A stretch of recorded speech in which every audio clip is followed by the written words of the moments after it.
môn này có ní cái băng mệt vá nhưng được buồn sang khắp nhưng lên này có mày căng ta đi hàng lời đợi về ta bổ lùm ta bữa là đây một lời rung răng hàng lời đằng bằng giờ nó mệt vá tí băng ta hiu ta lán bờ đà ta bạ đi bạ này hiếm bạn ta bố mà cơ ta lấy bùm có sang nó ngột giờ có bẹp là cả đá rung răng xích nick lên này tôi đã bổ ta thâu bố màu bố lấy lệ bố sẽ lụt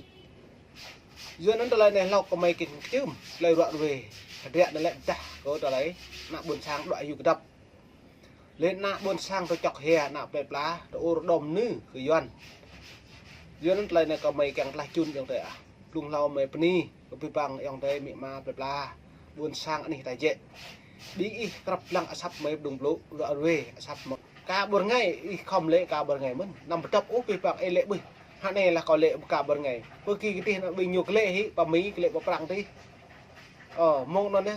dọn toàn mà dọn cái mà dọn cái mày nó chẳng chạy bởi lệ ngày à nút đơm phá ra hàng nút này dạng đấy đẹp là nút này mày càng ít cả tí bằng vật chỉ riêng chơi đẹp nào vật thì mi độ prang độ nào bạn đi lần tập ngựa đạp để ta không hét hàng lấy xin nick ta nằm ngã úc cực lấy nâng ta nằm tập đây rằng tay nhà ta lại bôi rọ này mỏ rọ răng bây giờ rọ mày nhưng bạn là lời này nên mày thâu bị tụ bởi nằm tập mày dụ mày thâu vừa ta có bổ của cần này xăm đơm đã là lâu đấy lại rằng mạ rọ măng lấy thằng mỏ sắp mỡ mà sắp đây thằng mỏ rúp ra đây mỏ rúp lại bùa ra chăm bùa ra nó quay bà mà tôi làm lỡ thua lên đồ sao đi rầm rầm này mình lừa nằm lừa mà đứt này cứ ta đang bút lại nặng buồn sang tại nhà hụi sắp nặng buồn sang đã đập mà dưới nó lại là mấy cái y hấp ran ở dưới không có trả định vi phạm bồ thì từ nhà ấy không reset lại luôn lại cái cả nó có càng rắc lại doan vi phạm về vừa ta đang boa thì nhiêu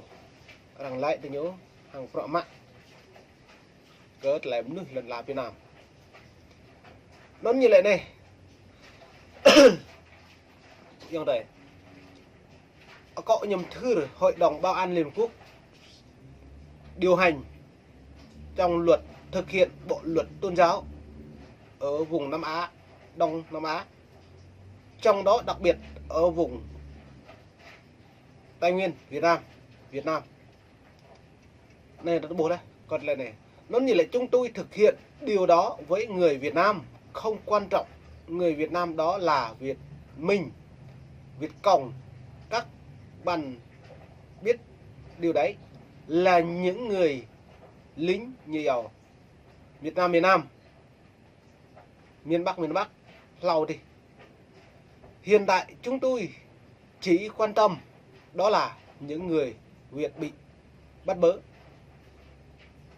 Nó nhụt lại là mạng phọ là cả bắt đầu ở miền Bắc, bắt đầu miền Nam, bắt đầu này thì đang chẳng mạng phọ lại tầm tự đùm đơn như vậy. RFA cho nó có bắt đầu RFA cho biết đó là những gì chính phủ Hoa Kỳ đã làm phải cần làm.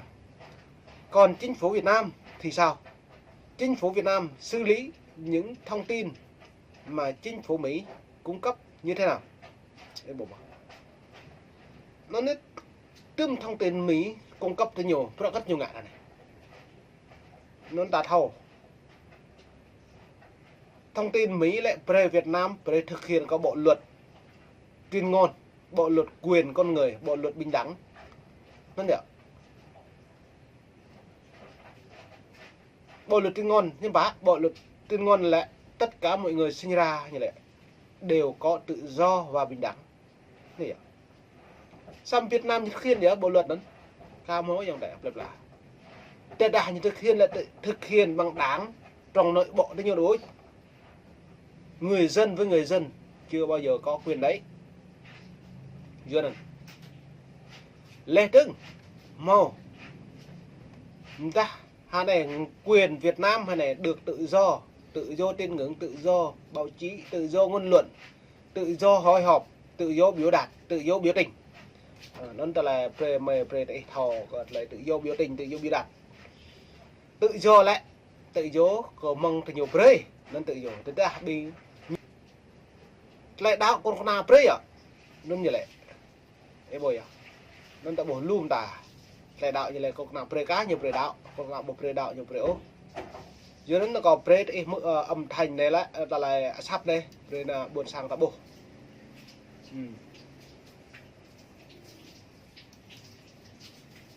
buôn sang đặt thầu có từ lại đây được chưa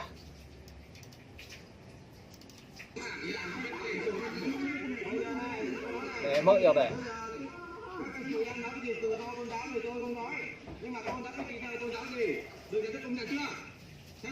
bây giờ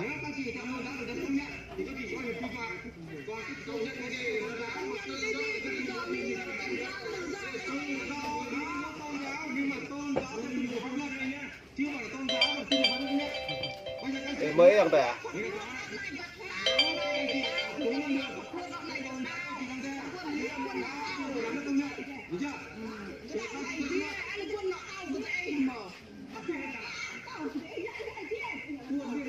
Nah, gue ya.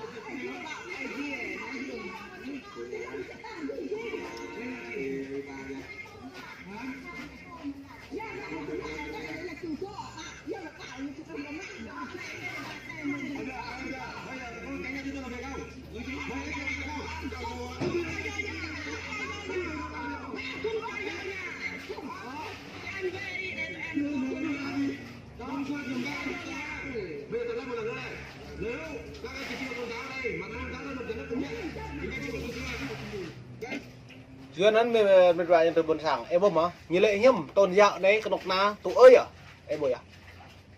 vui lệ tự do tin ngưỡng tự do tôn giáo tất cả tôn giáo như lại đều bình đẳng trước pháp luật nghe em bạn bình đẳng mà tôi em mượn nào buồn sảng hẹp nó buồn công léo hẹp đấy em bôi như thế duyên anh lại lò cái nhập phố cái gì nhập phố á nó lại này tung klong có mày càng rọt về đây hàng lại buộc lại lên nak buôn sang đã đau như căn pre mà lên nak buôn sang đã nợ vào mã như căn pre lắm đó nó mày pre đây mỡ sắp gà đi đặc lạc mà có trở lại vừa cỡ lần là nhiều kẹt cái bằng cắt mà lên trong bộ pre cái ngựa máu nên rõ nhiều rung đấy pre mày pre ấy buộc lại vượt lên này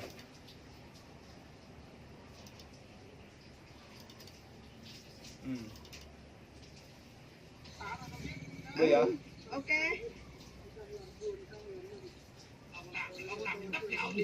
này mình tình nhuần này kẹt là cái này tôi cho lại thì mình ngạn từ thao ổ ải nạ buồn sang nó ngạ ma như kẹt bạc ma mà nục này nục rung răng ta nhiều